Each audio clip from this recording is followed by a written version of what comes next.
il était un donneur de leçons. Dans la gestion, dans la manière de faire, dans la manière de matérialiser, Godin Poy s'est montré comme un donneur de leçons. Malheureusement, dans cette façon de donner les leçons, Aza prise en tenaille par une philosophie Yakabili. Mais gestion des alliés dit à quoi? A commis ici, Assemblée provinciale, une caisse de résonance au profit de la médiocrité. Contrôle parlementaire clair exactement Bandaki a créé arrestation Anting, nous l'avons félicité, a créé arrestation Kotombe à madame Rita Bola na DSRK, nous l'avons félicité et au départ très vite quand tu l'as commencé ici, il a voulu traquer la gestion à M. Kimbuta avec Guy Matondo, ex-ministre de la Finance, il y a André Kimbuta, nous l'avons félicité, mais tout cela a été et reste en demeure. Ça demeure un problème important de notre société, puisque ces enquêtes de Godin Poy, est-ce que Ebota Mbouma, est-ce que Profita Nabana Akisasa, lorsque Godin Poy doit participer à la complicité argentine, Bateka boulevard triomphal, on peut te basser la biso et sika bakokamataka, Banyei. Baba Nagosa ba faux sceptique na boulevard attends na poto place bakolanda biso. Avez-vous déjà vu na plein boulevard palais du peuple de l'autre côté et de l'autre côté stade bâtiment public de l'État et on s'impose pour traiter ma faux sceptique en pleine ville de Kinshasa et on se dit les députés s'élèvent pour qu'il y ait une enquête parlementaire sérieuse.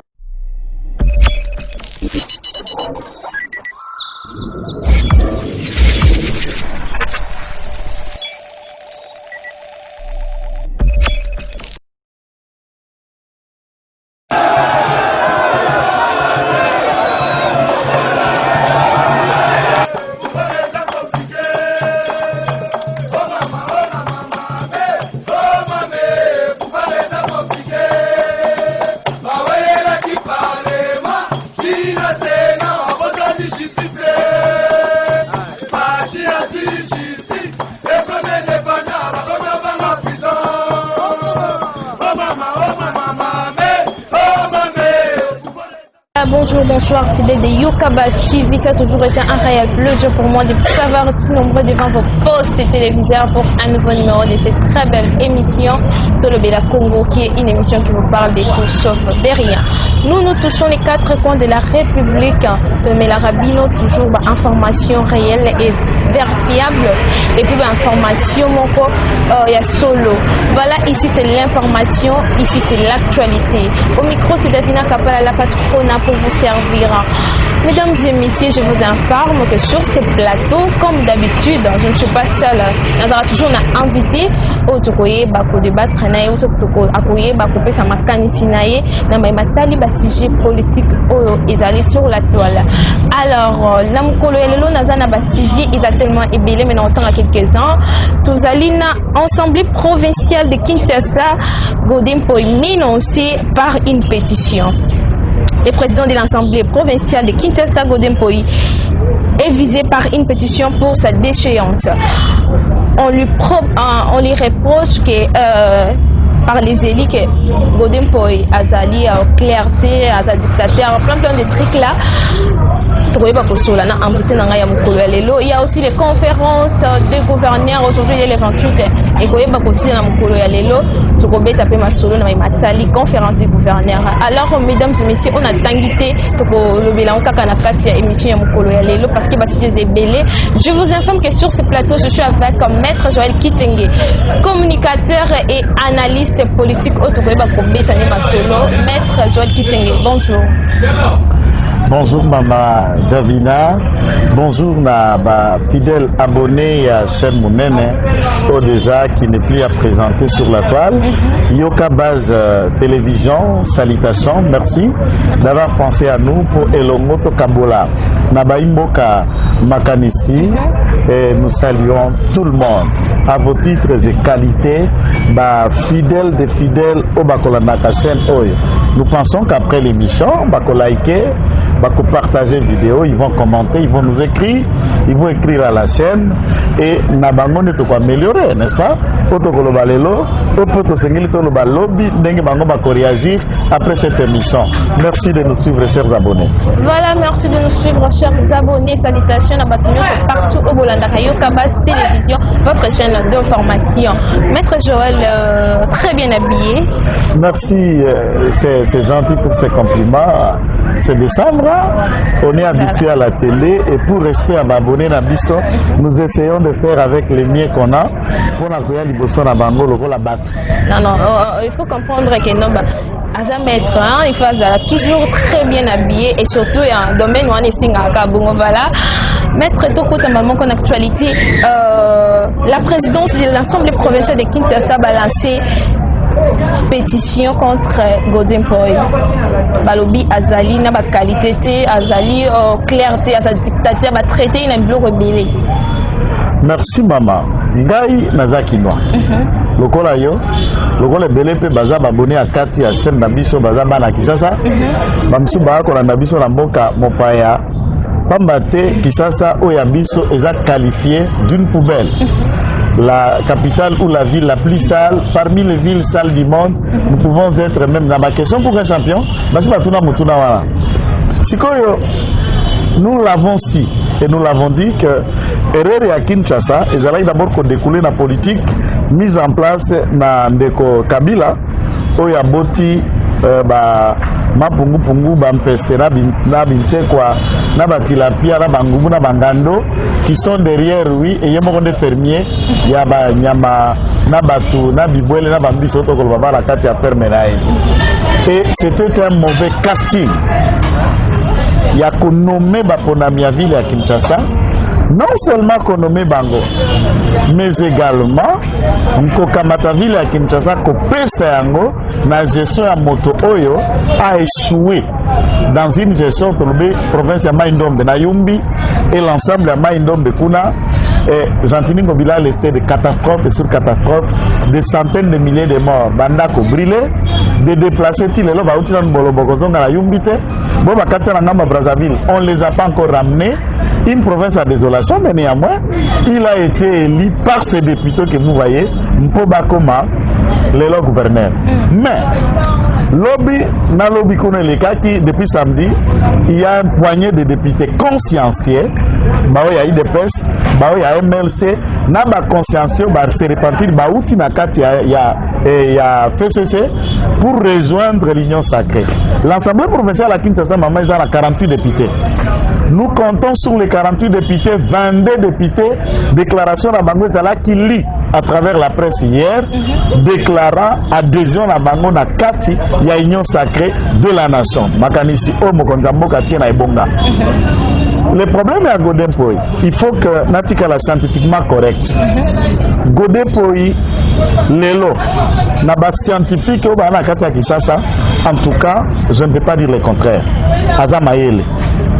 C'est un professeur et enseignant à l'université avec plusieurs thèses, plusieurs diplômes. Aussi pasteur. J'en arriverai. De ces diplômes, s'il en a moins, il a 4 ou à 5 diplômes. S'il a moins de thèses, au moins 3 thèses de doctorat, actif et à Godempoy, alors qu'il est jeune, il peut en ajouter encore. Au-delà de tout, c'était un donneur de leçons. Un donneur de leçons, donneur de leçons et pas na Batunyoso. Il était un donneur de leçons dans la gestion, dans la manière de faire, dans la manière de matérialiser. Godempoy s'est montré comme un donneur de leçons.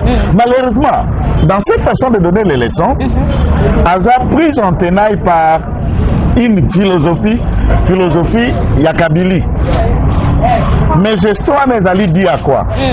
A commis ici, Assemblée provinciale, une caisse de résonance au profit de la médiocrité. Contrôle parlementaire clair, exactement Bandaki. A créé arrestation Antingue, nous l'avons félicité. A créé arrestation Kotombe à Madame Rita Bola na DSRK, nous l'avons félicité. Et au départ, très vite, quand il a commencé ici, il a voulu traqué la gestion à M. Kimbuta avec Guy Matondo, ex-ministre de la Finance, il y a André Kimbuta.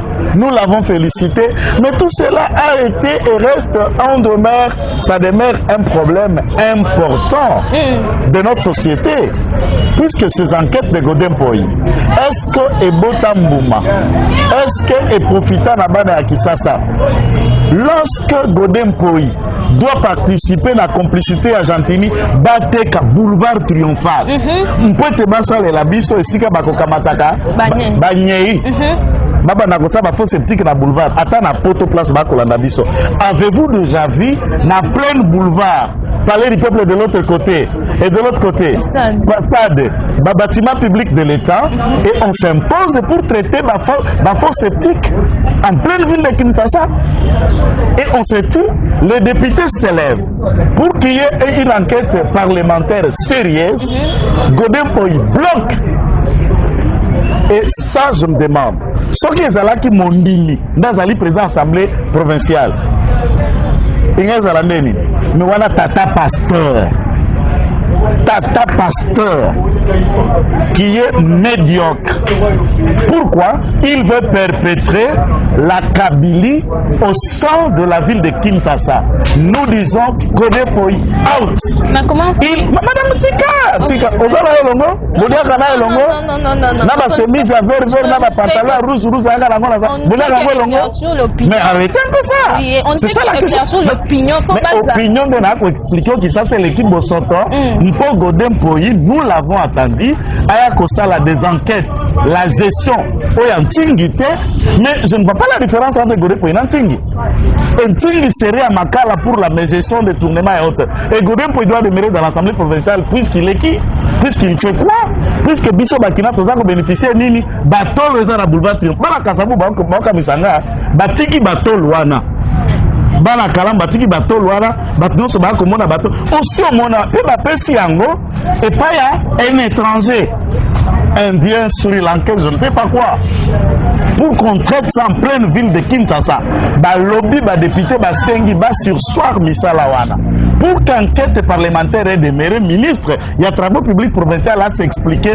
Godin Poyi poussé par l'ensemble, il y a médiocre, ont bloqué cette action. Madame, comme Kinois, comme leader d'opinion, nous disons out Godin Poyi. Nous avons 22 députés qui ont cru au combat du président de la République. La vision, il y a union sacrée et il nous en manque 3. Et je vous informe, pendant que nous faisons l'émission, D venait d'assigner Bakomi 24 et nous n'attendons qu'un seul député ou D pour le départ de Godin Poyi. Je ne bluffe pas. Pour Babalandakanga savent que je suis praticien de droit. Et à ce titre, na lokota kamasolo na balabala te. Vous avez la même opinion avec les combattants que Godin Poyi Mutabombaka, le gouverneur de la ville? Zantilingo Bila, c'est les médiocres de médiocres. Kini Mopeto s'égale Kini Bosoto. Et nous voulons qu'un autre Congolais, un autre Kinois, Obakolandangai, remplace, pas puisque nous faisons partie, Gentini puisqu'Azana Kabila, mais puisqu'Aza incompétent. Il a rejoint l'Union sacrée. Gentini Ngobila a l'opposition. Ça nous disons au président de la République. Même à Ebani na Santini na Poto. Même à Santini na Sogi Mengenini. Il doit faire l'opposition avec M. Kabila. Il y a des figures na PPRD, on n'a pas besoin de la carte. Non. Il doit faire l'opposition na Kabila, na Sadari, na Wilanya, na Mende, na Raymond Tibanda, na Adolphe Lumano, na Bossaba. Ils doivent faire l'opposition. On n'a pas besoin de dans l'union sacrée, on est déjà suffisant. Et on a besoin d'une opposition. Bango va se ranger derrière Martin Fayulu. Puisque le leader de l'opposition de Yohana, Yendako se ranger, à diriger tout pendant l'opposition pour voir comment ça va être dirigé. Et nous disons que les députés provinciaux qui me suivent, ne traînez pas le pas. Sauvez votre ville. Sauvons notre ville. Sauvons la ville de Kinshasa, redorons l'image, out les médiocres sur la gestion de la ville de Kinshasa. Et cela doit réussir. Totika qui va député va mener action. Biso to continue. Voilà. Nous allons accompagner les députés et nous allons exiger out Godin Poyi out Gentini Ngobila et tous les bureaux Godem Poyi doivent partir pour l'incompétence, clarité dans la gestion financière. Nous ne connaissons pas la taxe où est fout à ma quarantaine de villes. Il y a parking, il y a DGRK, il y a ba vignette, il y a banine et Kosala, Boni. Voilà. Il y a des intouchables dans cette ville. Godem Poyaï comme protecteur y a Bédassou qui est dans Gentini Ngobila dans cette ville. Or les plus grands spoliateurs de cette ville, c'est également. Surtout sur l'histoire. Oh là là. On n'a rien vu, on n'a rien compris. Comment ça s'est fait? Mais naïbité, bah exorcisa, bah qui n'a pas Congo. Tout à l'heure na libumana niko. Tout à l'heure, d'abord bah toi motindo nini. Lorsqu'on matin avion qui est na Mikili Poto, vous regardez ce qu'on appelle une capitale. Non, il y a biso qui ça. Et puis il y a un verset au don, on a eu professeur, on a eu pasteur, on a député, on a pensé, on a la kenda, la tambola. Mais ayez honte. Et non seulement ça, notamment bourgmestre à Kadimao, 15 ans à la commune à Kalam. 15 ans comme bourgmestre à la commune à Kalam. Zéro, médiocre de médiocre, zéro. Mouimeta à commune paralysé. Koka. Malingi kolunga lokwa bourgmestre tango benda na lokolo na loboko lokola ali bongo bima na bourgmestre alingi kolungwa te e komi ndako batata bango est-ce que komi na kala beza ndako tata Kadima eza ndako tata Mbuimeta komi na Kasavubu et d'autres là ou bien Douglas School na limité c'est la personne de son père cette commune. Tout bourgmestre ici du peuple RD qui n'est pas membre de l'Union sacrée, out, il doit partir. Et nous ne cherchons pas seulement les gens de l'Union sacrée, mais nous cherchons des animateurs compétents pour que Ville Nabiso ait changé. Voilà, au service du peuple. Au service du peuple, mais Kadima et consort, Bazalak au service, il y a Kabila. Voilà, moi, Mboka, maître Joël Kitenge, comme nous en parlons de la province de Kinshasa, capitale, et République démocratique du Congo, Tomé Kakosala bilan et gouverneur. Tout ça, la bilan et gouverneur pendant 2020, au bilan est négatif ou positif. Gouverneur Argentini. Argentini Ngobila. Tout le monde a dit ça. Tout le monde a dit ça. Bango Mayele Oyozanango. Na pas réflexion qui toko Oyozanango pour ça la biso bilan il y a gouverneur de la ville. Bilan il y a gouverneur, il y a ville, il y a Kinshasa. Bilan Argentini Ngobila est connu de tous les Kinois. Kini Mopeto égale 0. Mais il n'y a qu'une seule façon aux Argentini Ngobila. Arzala Mouamouké a raison. Et ça, il y a plus de 60 millions au Kimbuta Atika. Puisque Moutaboma Pouk, fonds d'entretien au Basalaka Union Européenne pour la quantité de ville de Kinshasa. Kimbuta Longoli européen, après 6 mois, Nanaye, Yannick Kimbuta. La gestion, il y a des poubelles na ramasser, il y a des inondices que nous utilisons à Kinshasa. Conséquence, voilà là où nous sommes. Mais n'oubliez pas que Kimbuta n'était que professeur de mathématiques dans la collège. Tous sont des riches et des milliardaires. Et nous sommes là comme des idiots derrière Batouana au grand prêtre et pas qu'il a bino 100, à qu'il a bino 200. Alors c'est l'argent à bino. Mais à comme il sous grand prêtre sur votre propre argent. Ils viennent pour s'enrichir avec la. C'est la raison. Mais tant que Gentini a levé ton pour que 60 millions que Kimbuta aurait pris dans les banques, je vais vous dire, pendant que Gentini est là, pour qu'Ambukoka emprunter Mbongo na banque commerciale congolaise, il faut plus ou moins au-delà de 3 ans. Banyongo o Kimbuta Tika, la ville doit continuer à payer ça pendant 10 ans. Et c'est 60 millions de dollars. J'explique bien 60 millions de dollars. Maintenant, et Salisa Nini, mais ça a permis à Kimbuta d'être riche, ça a permis à ses enfants de devenir riches et la ville de devenir encore plus poubelle qu'avant. À celui-ci a soulevé cette enquête. Moi, à cette époque, j'ai commencé à se dire Gentini, j'ai dit, en tout cas, Gentini, ça n'a mayele. Ayebi que Mobomia ville, les a Kimbuta, et il veut maintenant que la justice en saisisse. Batata, ou au monde, Bandokyo, on a Kobenga Bango, comité de crise. Wilania, Sadari, tout ça. Babengi, Balobi en français, c'est qui dit, oh, les linges sales, c'est lave en famille. Famille, il y a Bakino, ta famille, il y a Bakabili. Notre argent, nous les Kino, vous appelez linge sale, c'est comme si c'était l'argent à Olive, il y a Kabila, il y a Sadar, il y a Wilaya, ou c'est de l'argent de la ville. Est-ce que vous vous rendez un peu compte comment utiliser Biso comme mon bobé na bango? Biso, Banyandala Kata, Boeto, Voté, Bokei, Bodondu, et vous considérez les trésors publics comme famille politique. Alors, ça c'est une comédie. Voilà. C'est une comédie. Voilà. Et je me demande à quand nous pouvons être sérieux. Ngai na yoto kenda poto. Mais si nous analysons ça, bango bakenda bango ka sonité otala ba vila baninga. Osoka na kati ya ville basala eloko ya mutindo wana. Et on appelle ce monsieur de quel document ba indien na ba kotonga place wana? Rien. Parcelle wana ya triomphal, Nsele, Bibwa, Maluku, tina bakingaba pembeni ya fleuve. On a quel endroit bako tala eloko wana bako septique. To mériter nini pona kozala kala bandoki ya mutindo bakamba biso na kisasa. To sali nzambe nini mpoto za la bakambi ya mutindo yo na ville ya Kinshasa. Pourquoi ça kokamba mbo dans le lenge ya. Non. Voilà, maître Joël, nous parlons du gouverneur, la conférence du gouverneur va prendre fin aujourd'hui, mais Nalanda qui le 28, les présidents avaient dit les gouverneurs il faut travailler la vision mongonanga. Mais avec tout ce que vous venez de dire, ce qui s'est passé dans la capitale avant aussi maintenant dans la province, vous croyez que non, les gouverneurs doivent travailler dans la vision du président de la République? L'appel à ce message n'est que simple. Le gouverneur, de manière générale, Tozala Kinamaweja qui était ici du camp IDPS. Nous en avions Stéphane Moukouma de Sankourou qui a rejoint notre camp avant. Nous en avions Théo Ngwabidje qui était ici Nara ya Bati Lukwe Bonasid Kiv. L'ensemble de gouverneurs sont ici du rang de PPRD na FCC de Kabila.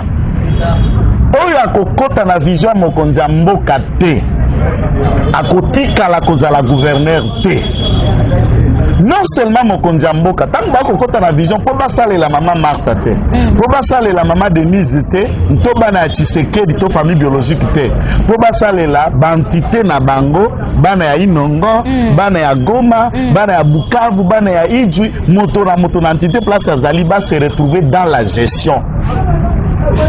Je vais vous dire, est-ce que vous pouvez imaginer Mouyej Manguez Mas, Richard, va présenter dans le monde Mobimba comme le meilleur gouverneur de la Kabila, Zobongisa Kolwezi, sans qui moi soyote Lungunya Mama Fifi Masuka, grâce aux amours continents, Matambola, Yopela Moto, et nous profitons de l'occasion. Où a empoisonné Fifi?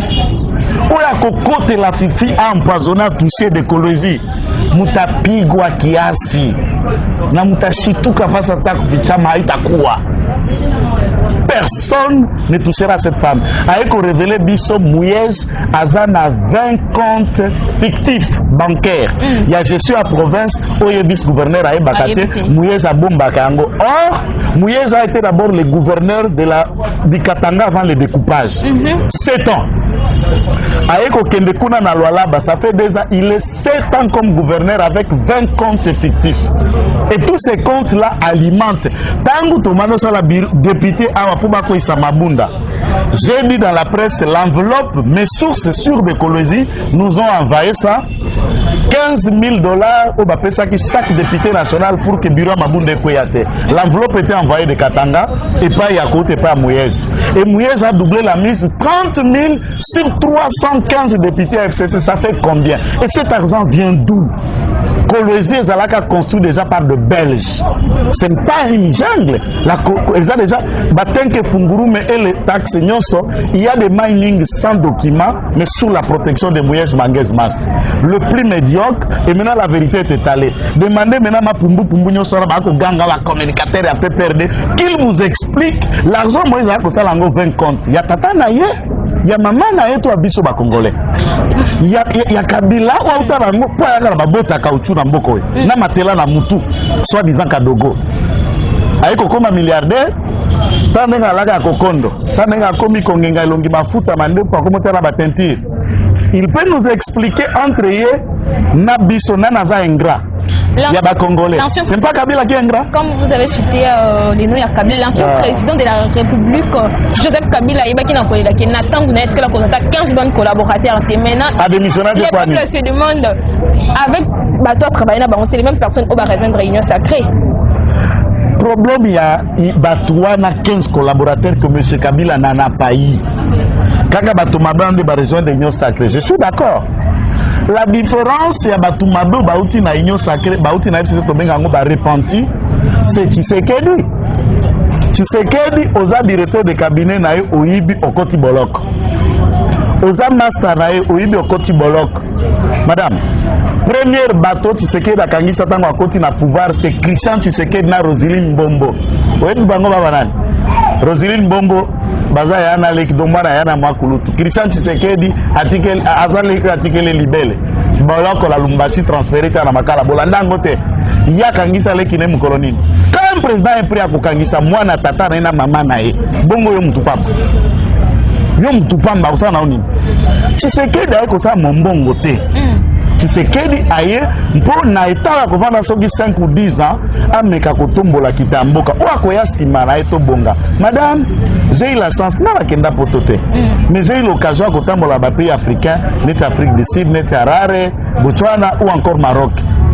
Mais tu as honte d'être congolais, tu as honte devant la vie de Kinshasa, tu as honte devant nos... Au l'université, on a tangela na inikini. Par curiosité, la Kenya l'université libre de Tunis pour la fonctionner. Vous regarderez que l'auditoire de Inikini est à Porchéry, place Makoboko la Kabangoul. C'est là où moi j'ai appris, c'est là où moi j'ai étudié. Pourquoi? Puisque les mêmes professeurs qui enseignent, le recteur et le secrétaire académique, tous sont du PPRD, tous sont dans la gestion, tous sont ministres et conseillers du président, mais incapables à Kobongo la taban, place Bana la Biso Bakotang. Batie gratuité, bango bato liboso akubundi sapé akuboya yango. Vous vous dites atako satana yango, aza papa leki ya Kabila to pa kulutu na ye. Et bango nyonso skonde a exorciser bango dans le mal. Pourquoi on ne peut pas aimer notre pays à ce niveau-là? Bato bako banga bako kanisa. Et ça na bato, omoni bilingi awa. Il y a des gens 40 ans atika lo foot la terre. Akola na salon. Des incapables dans cette ville, mais ce qu'elle bien bisolo français n'a diplôme, au comment on a vaut rien. Mais les conditions il y a que se développer, il y a que ça là les politiques n'ont jamais développé ça. Responsable il y a un régime Kabila. Non, il y a 18 ans. Les responsabilités coulent depuis l'indépendance. Bon, Bazalaki, de Kasavubu, Mobutu. Et ici, je parle de la gestion tout à l'heure de Kabila qui tente de crier on est majoritaire. Nous sommes les députés de Kabila. Biso Dopona Bango, Tobota Bango, député na Biso, peuple, nous avons dit Biso te basé à Kabila. De biso tolobi, député à Kabila, Landa Kabila en opposition. Député à peuple, Yaka na union sacrée, tout ça la peuple. Voilà, batubako banga kino bat oyo balongo FCC pour na rejoindre union sacrée et à la gêne on va toucher laisser batali ka manger mon boy mais après tout le monde a place ni negosuka. Les gens qui ont quitté l'FCC pour rejoindre l'union sacrée. Oh, maman, aussi est-ce que oui pourquoi tu sais qu'il dit à réhabiliter prison Makala? Babongisi bambeto bate couleur bate bate. Babongisi bangonde. Baza combien depuis Tshisekedi Azawana, nous avons 26 grands politiciens aux arrêts. Au Soyoka ngo depuis Obotama la Kisasa bakanga ngolo. Tobinga ngo bongo te bakulu na cravate. Kako kulu na kataki mutu machette. Eh bobo maye kulu na bandi kulu na.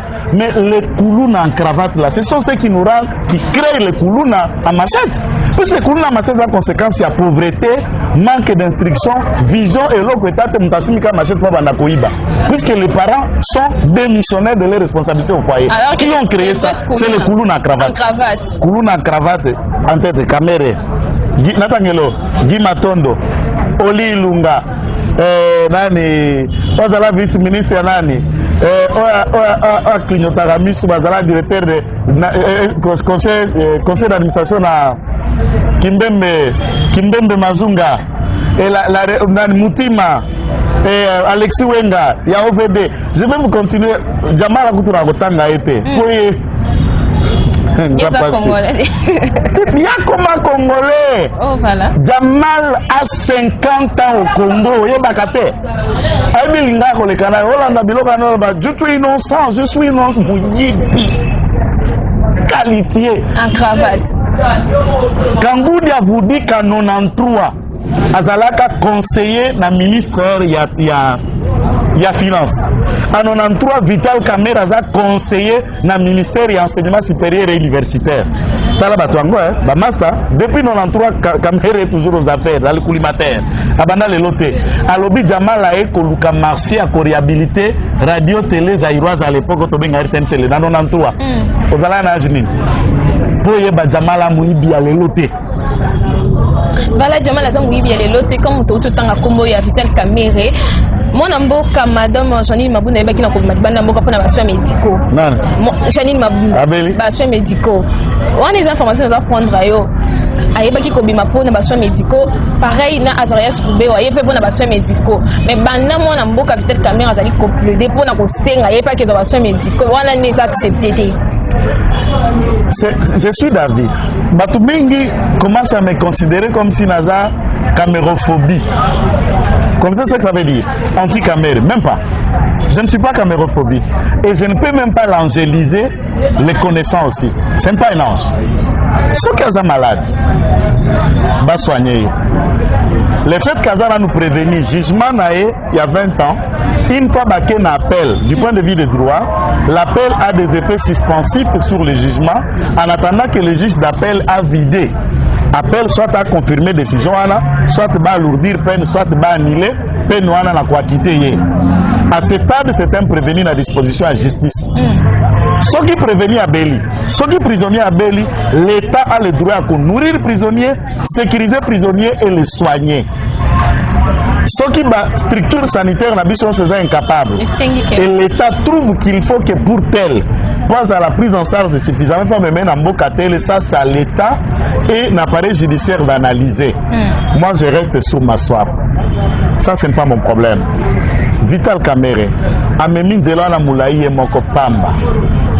Connaissant qu'il a été pris la main dans les sacs, c'est simple. Il aurait dû venir et pas biso banamboka, banamamba. Naïbi 57 millions d'abino. Toliango na ami dala ba masaro tout ça.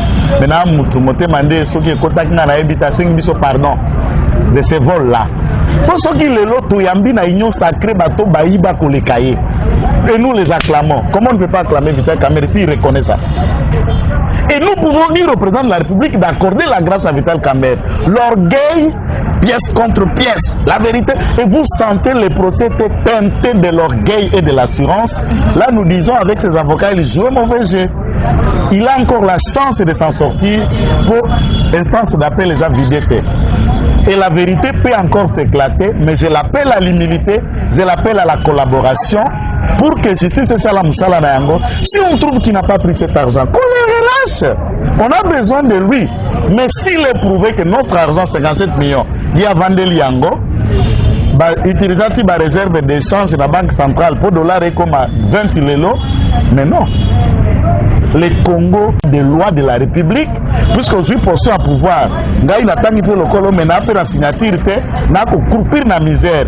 Toi, tu te serves des moyens de l'État pour vivre dans l'opulence et au quartier, tu bengi au prêtre. Non. Il faut que dans le quartier, tu changer tes mentalités. Ces gens que nous les accueillons prêts aux yemba yeyo. Mais bon, on a binoté. Bon, on a bino. Ne boko yembela, c'est comme si on a commis au sungabe, alors que bino de bosungakaye. So que bino bopota et payer à zouy angote. Il faut que la conscience d'abord nationale est là, et nous changeons d'attitude envers les députés, les sénateurs, les gouvernants, la politique.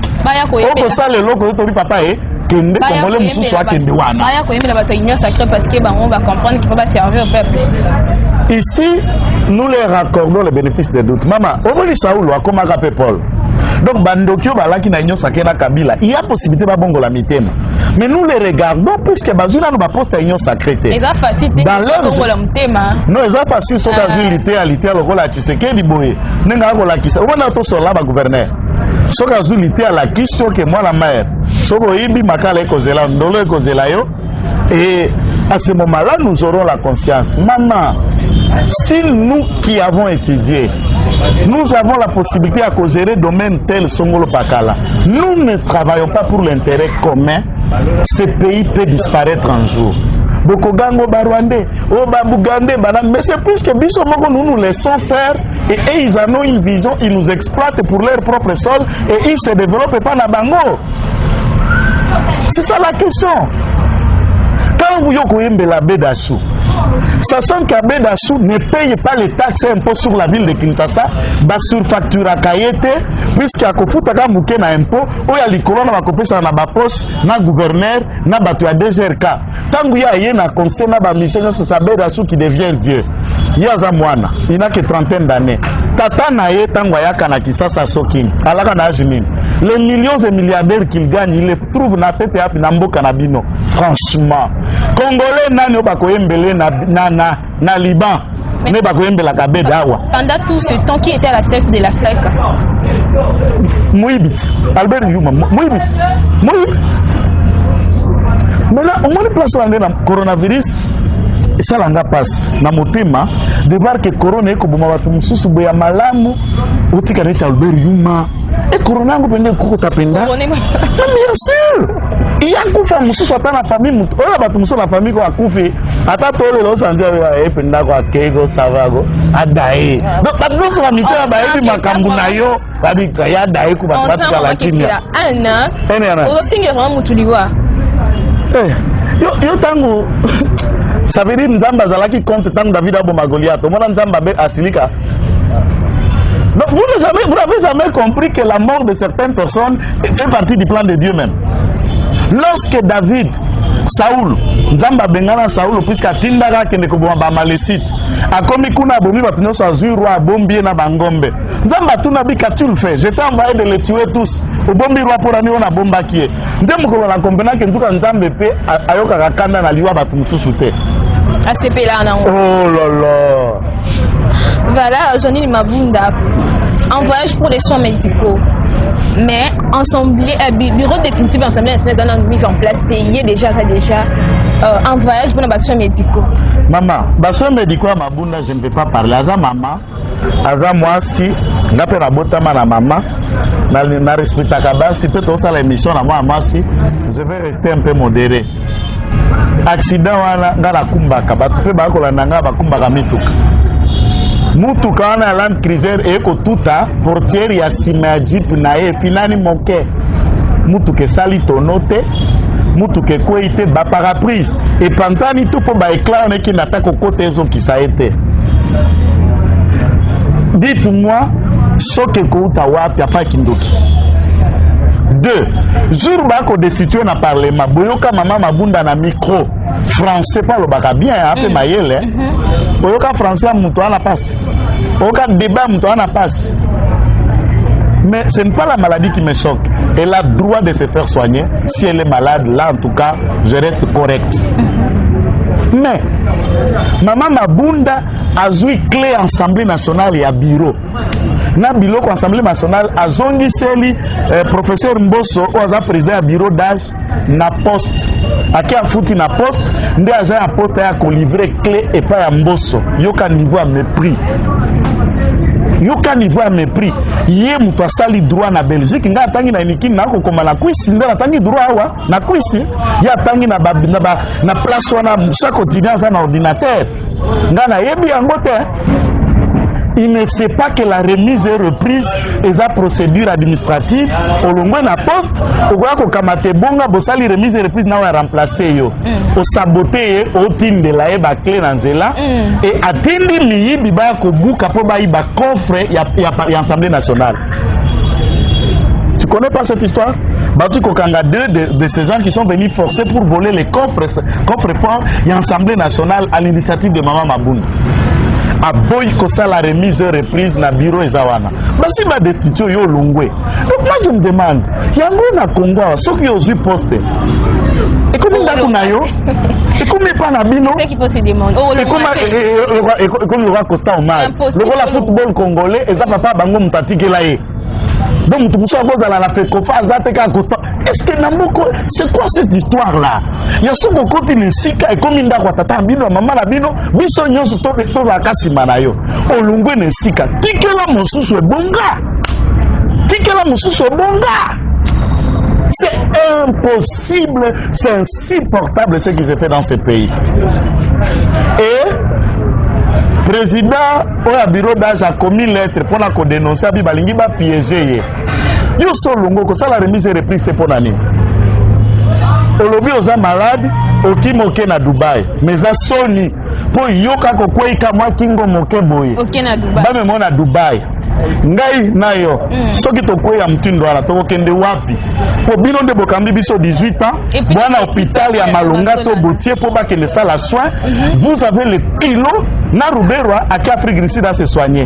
Bon hôpital boki ko tongela biso e ali wapi?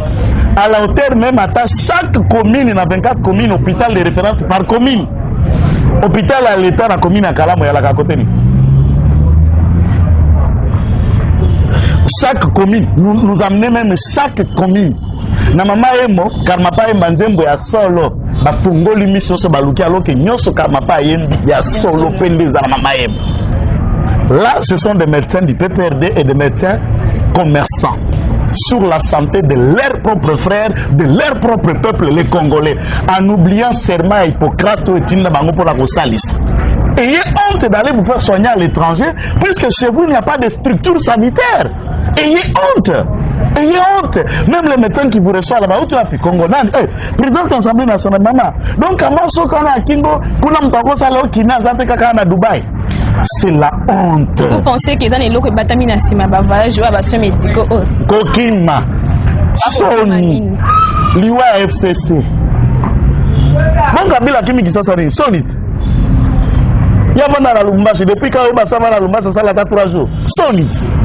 Sony alaki mapeka FCC Raïs azui maman na boto déboulonnage bendi nzoto akelu basi palinga baza mese lala lobi aye oh mutu kana kokota la ande présidentielle te akota kuna présidence batonso bakota ka yo wana tomona vidéo makolo tina pied d'avion alors avec zalaki mutu katina pied d'avion à sentir à la place de Janine Mabunda basusu babi faki bazungi sakaka bamika kozungi sama mwati parce que pona ko valoriser un peu la femme na mibeko et puis na ko kamba pemboka ozo partager avec mon kona batuana to soki moi si compétente maman Mabunda était intelligente basusu balobi basi belé ba yokisi biso soni kuna te maman Mabunda si ce n'est pas le système Kabila elle est démocratique.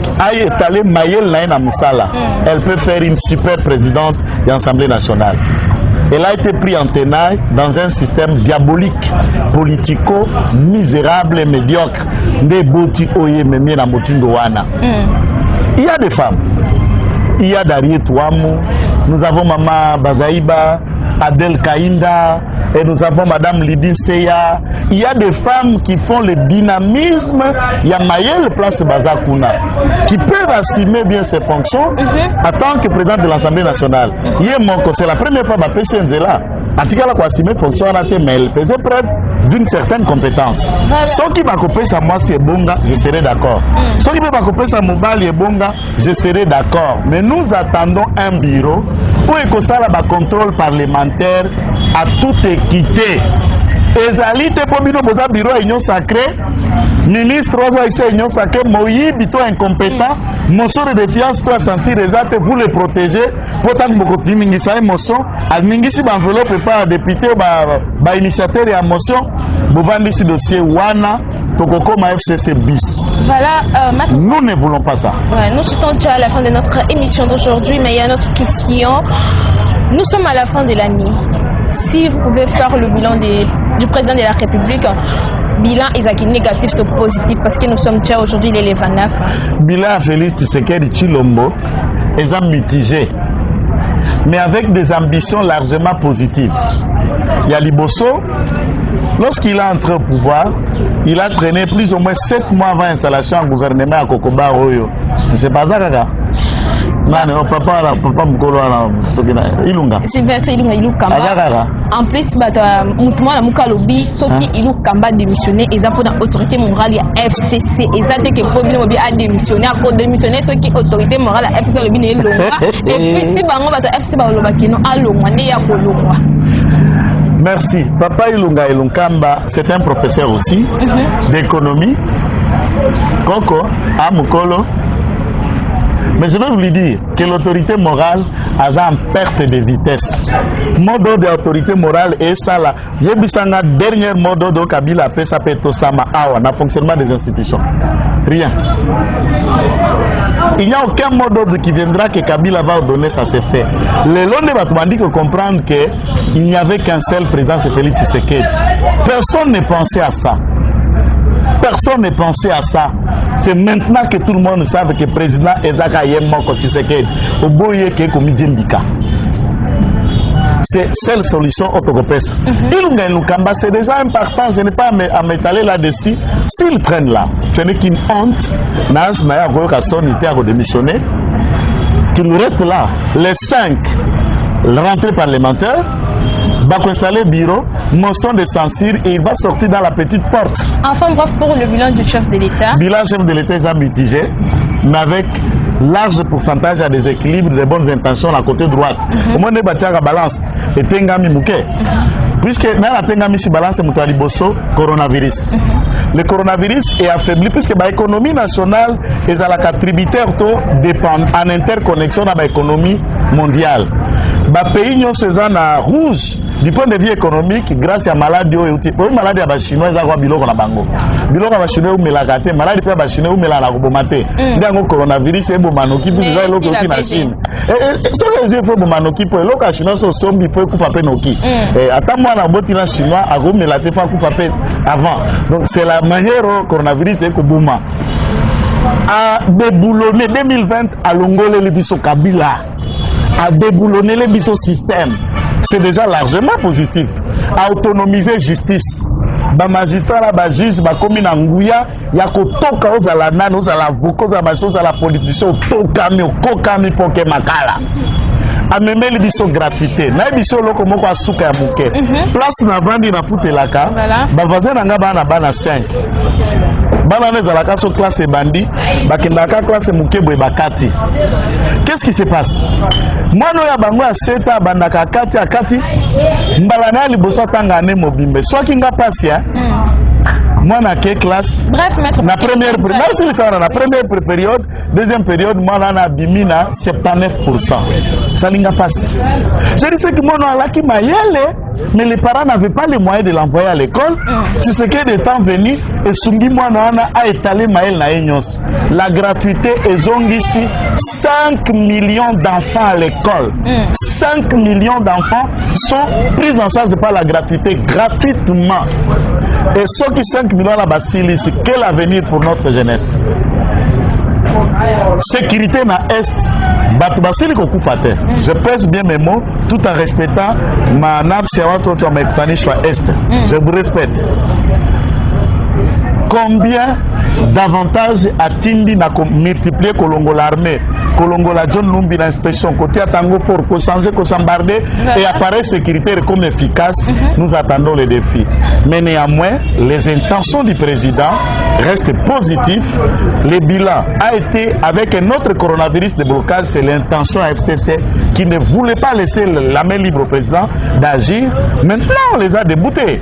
C'est au président et à nous tous qui l'accompagnons de montrer le nécessaire, tout ça son excuse.